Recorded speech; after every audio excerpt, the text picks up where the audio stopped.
Well, this week I'm going to be talking about one of my distant cousins, actually. His name is James Blatch Cox, and he comes from a town called Falmouth in Cornwall. Well, that's where he lived. He wasn't born there.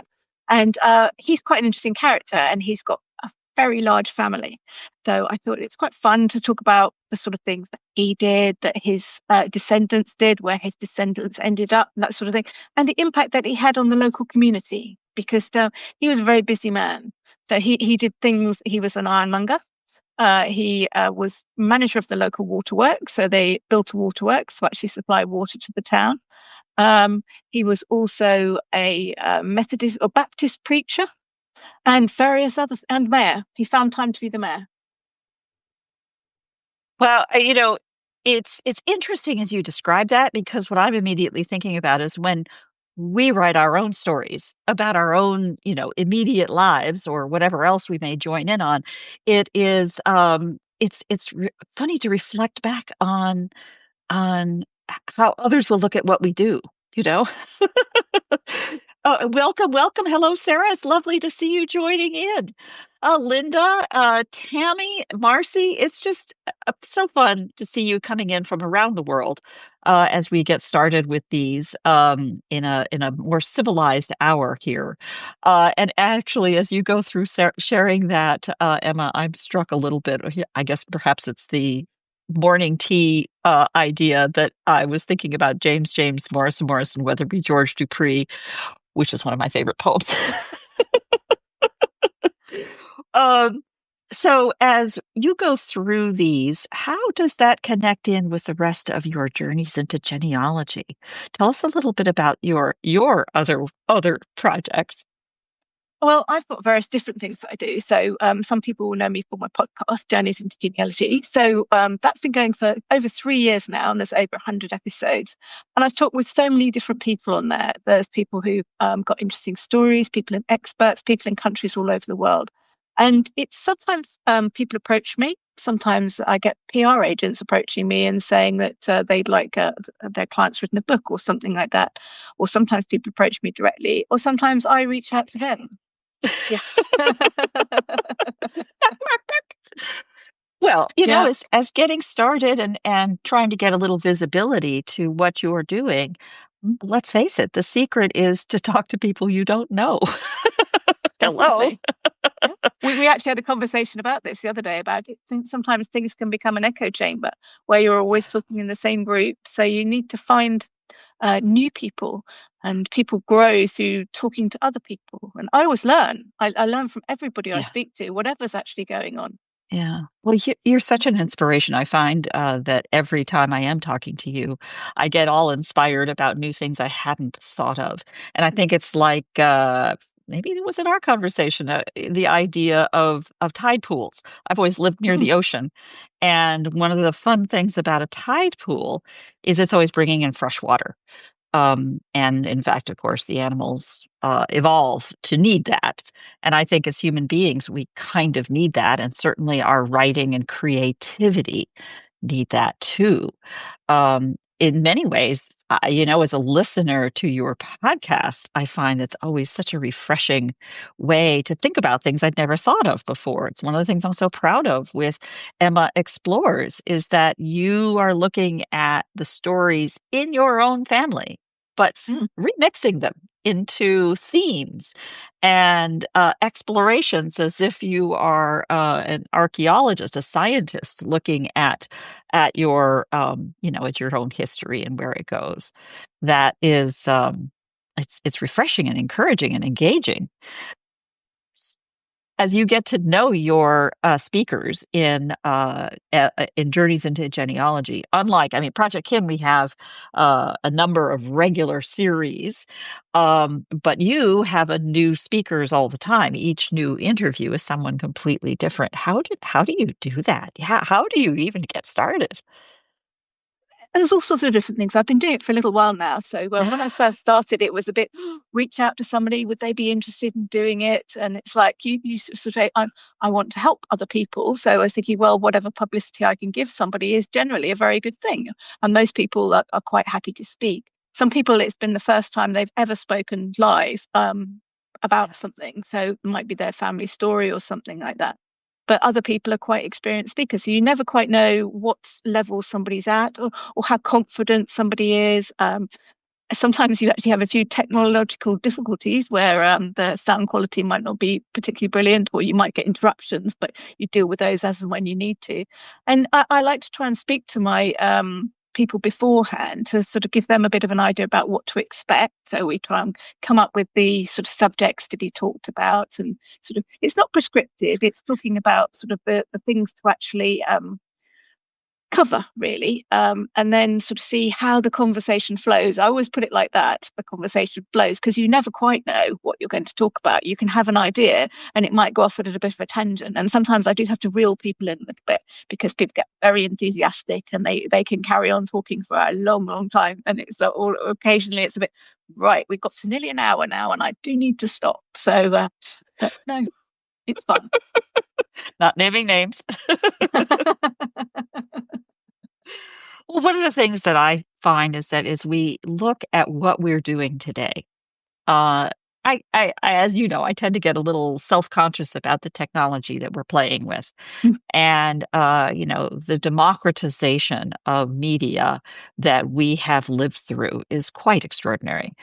Here we are essentially broadcasting as if we're on cable TV. It's amazing And we can do that from a phone. it's amazing we can do that from a phone. The video itself is extraordinary, blah, blah, blah, blah, blah. And yet, what we're still figuring out how to do is the human to human connection. You and I have been working together for over a year, and yet we've never met in person. And there is so much different information that is conveyed, in the seconds that we see of a video screen, or if you're listening to this as a podcast, there are things that you notice when you're listening in audio only that you don't notice when you're seeing something. Yeah. Or if you're reading a transcript, they keep using the same words over and over again. What's the matter with that? You know, in each form, you see different things. And I think that's what's so valuable about using a variety of different forms to convey ideas, to get what is each program about, and what are you trying to accomplish. And I guess something I'm thinking a lot about lately, as you But know. what, Yeah, go with ahead. that point, I think it's really important to emphasize that people have different preferences. So some people do like listening to audio, some people like seeing what's Yeah, going on, other people like reading the words. So it's trying to accommodate all of those in a way that doesn't become onersome in terms of the time taken to actually do everything. So I do try and make it as friendly for me as possible in terms of the editing that I need to do afterwards, so I can cut bits off at either end. The transcripts, I have a system where I can actually edit the audio file using the words. So it's like I hmm put it into a tool called Descript. So if anybody's doing anything like this, that's one of the things I recommend. You put it up there and you can physically get rid of the words on the screen, and that takes them out the audio file, which is a pretty amazing tool. And then it will yeah, give you a transcript that I can then go through, because it's AI generated. Some of the words in there, or if it's sort of specific to particular places and things like that, it won't recognize them. So I'll go through and yeah. correct those, and I'll actually put links in, so that if people want to find out more about those particular subjects, they can do. And I think that's valuable in terms of hmm it, because sometimes when you're listening to something as well, you don't necessarily take it in, or you might hmm want to go back and remember something, and having something you can look at afterwards, I think that's a good tool. I think that's very important. Certainly something I try to do, again, within capacity levels, for the frequency. I'm doing a lot of programs in a given month, but I feel very strongly about the transcripts being there. And almost I see video without transcripts, and why would anybody do that? I, I, Because it's I so like valuable. words. I like Yeah, words. I like seeing people, but I'm not necessarily sure that I want to watch the whole thing. So yeah, I can read so much faster than I can obviously watch in real time. So I yeah, like to go through something, and reading that transcript might make me then think, right, I actually do want to go and listen to that and see what that person said. But I would probably go to the transcript first and think, well, I'll start at that particular point and go from then onwards. yeah, yeah. I do the same thing. I'm probably especially it depends on the media type as well. So if there's something that I want to learn how to do, then I do my little search, find it. It's in a YouTube video. Well, that's cool, but is it? Because there's a blah blah blah. Let me see it. And now being able to do the combination of the audio, the video, and then go see the transcript and then come back again is actually quite helpful. And by the way, it's a complicated story as to why, but I was looking into a way to create I guess it's a thing. I had never heard of it, but an audio guest book. So Mm. I happen to have a collection of two old-fashioned telephones, hook and ring kind of old-fashioned Yeah. telephones. And you may know, built my early career in the telecom business. And so I'm faced with the challenge of putting together the circuitry so that I can take a phone off the hook. It'll play a message. It will say something like, tell the guest of honor a few messages that you'd like to leave for them. And then the person speaks and then they hang up and the whole thing is recorded just as we would expect from it. So it's combining what we expect in a telephone, of the experience of holding a handset, especially comfortable for elders, and with the convenience of electronic recording that is transparent, of very high quality, or at least a reasonably high quality. Microphones on telephones are actually pretty low end, so that you can't get better than a CD quality.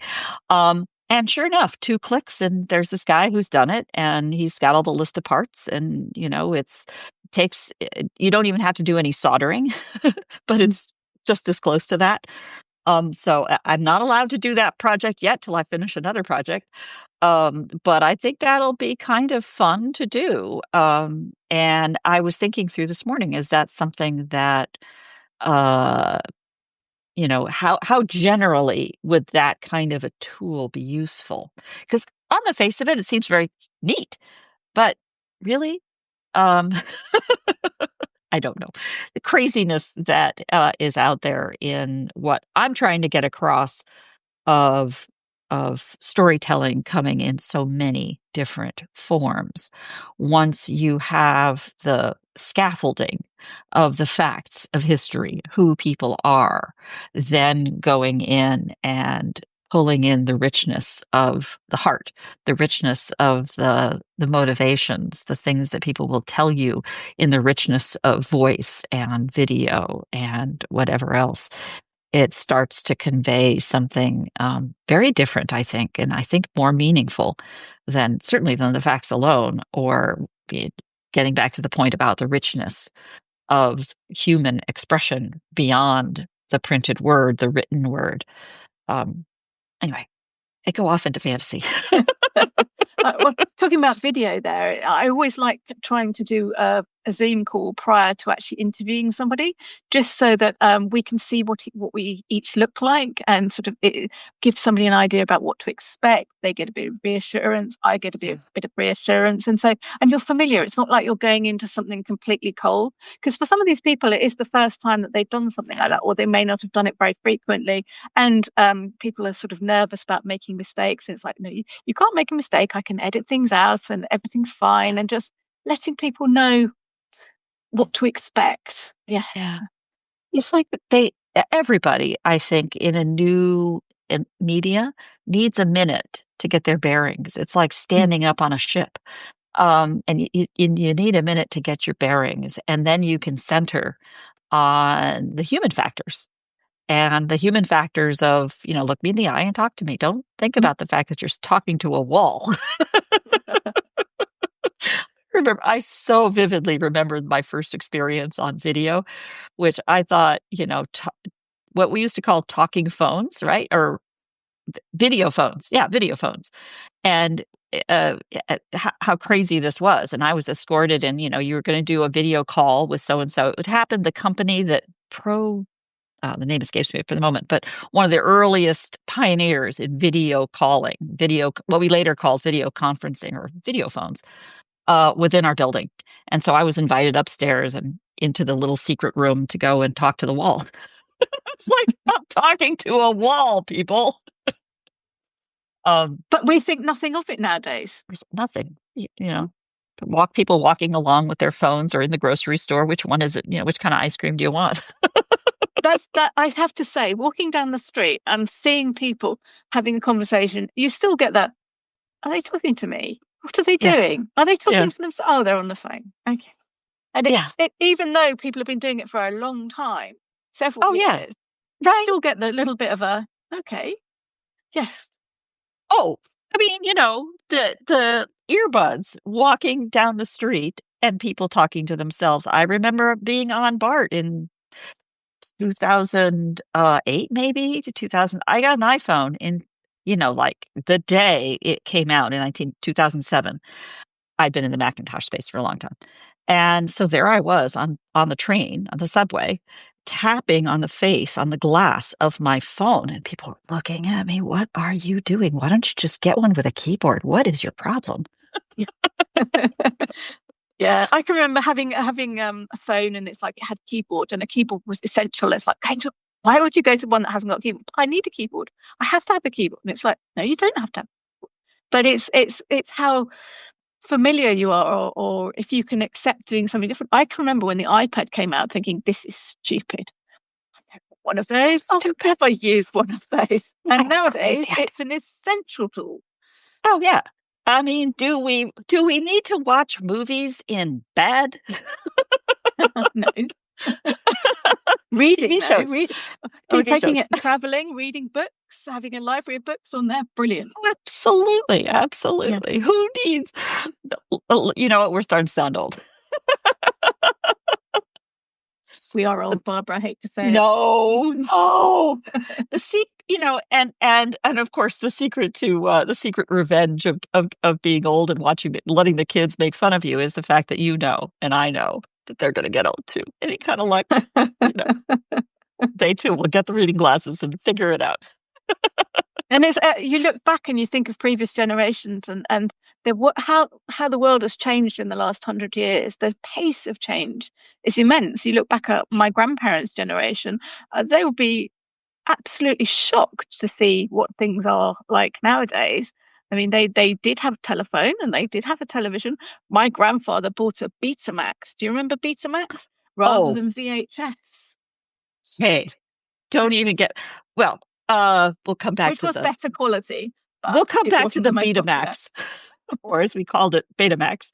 Um, the whole notion of the pace of technology is really since what, about 1820, the cotton gin or something like that. The pace of technology gives us this feeling, right? It's that how the generations at that time reacted to these extraordinary changes in technology. There's a great example of something that we're not catching when we're just telling stories about ages and when people were born and the loss of children, or those fundamentals of family history.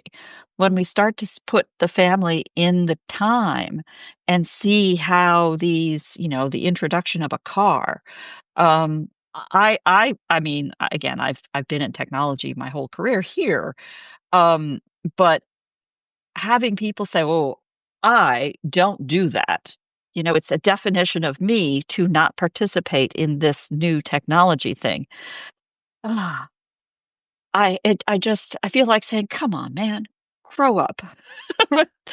Because I think the plasticity, the way it forces you, the definition of you to change and take the best parts of the old and the new. It's like the recorder built out of an old-fashioned telephone. You're dealing with the glorious ergonomic joy of a big old clunky thing that could be a murder weapon and holding it in your hand as if you're talking to the person. It's a different kind of experience. And thinking about how these different things can go back and forth and blend, I think is a really fun part of where we are and what we're doing and doing it right now. Right now. It's not just get it done, because if you don't do it now, it's never going to get done, which is true. But thinking about the opportunity of doing this today, in our point in history, and capturing that joy of our point in history, I just think is anyone who's not doing that is a missed opportunity. I had a real fun conversation with my sister. You may be out there watching last night and conveying a little bit about what we're doing now and why.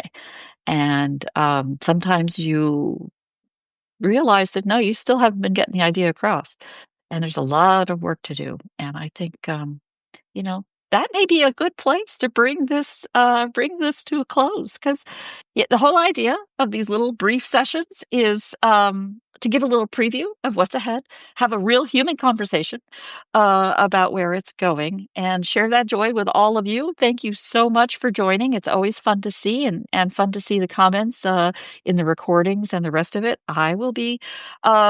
I now get these out right away is a quick lesson that I learned. And if I can figure out the timing right, I think I could take that recording and pop it into the post that I sent out earlier because it's got much more of the links and cross references, and we'll just do it that way rather than repeating all of the links, which is my effort at best practices and continuing to innovate. And sometimes I'm going to do a little faceplant. So sometimes I try not to do it too spectacularly. I'll try not to outdo myself on the faceplant. Again, thank you so much. I am looking forward to Thursday, 10 a.m. Pacific, 1 p.m. Eastern, 6 p.m. in British Standard Time, 7 p.m. on the continent. And only for those of you who are really ready to be up at 3 a.m. and you know who you are in Australia. Otherwise, get some sleep. Again, thank you so much for joining. My pleasure. Looking forward to seeing you on Thursday. Thanks, Barbara. Bye. Bye, Bye. everyone. Thank you.